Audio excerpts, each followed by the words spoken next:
It's May 22, 2006.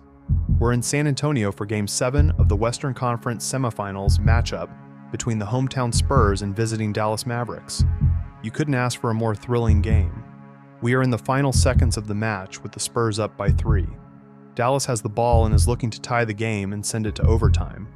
If Dirk can tie the game here, the Mavs can try to win it in overtime. A win here would be Dallas's first strike at revenge against their known enemy. This wasn't just any Game 7.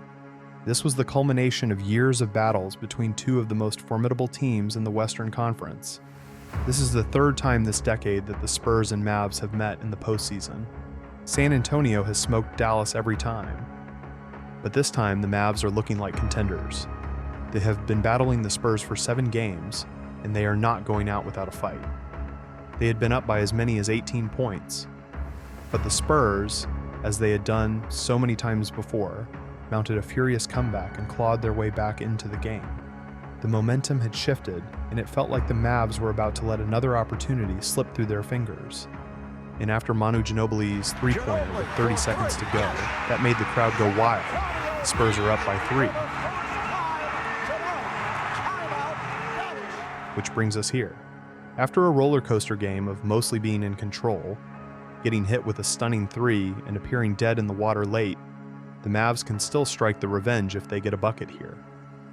Still in need of 3 points to keep their season alive, Dirk drives to the hoop and gets fouled by Ginobili.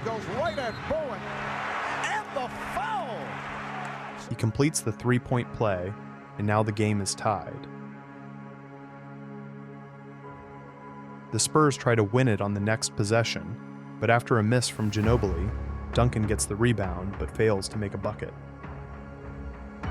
Overtime was a tense affair, but the Mavs had the momentum. They outplayed the Spurs in the extra period. The Spurs, exhausted from the comeback, couldn't keep up. As the final buzzer sounded, the Mavericks had finally exercised their demons. They had beaten the Spurs in San Antonio in a Game 7 no less. It was a monumental achievement, and it set the stage for their run to the finals. They would eventually reach the finals, where they would lose to Miami in 6 games.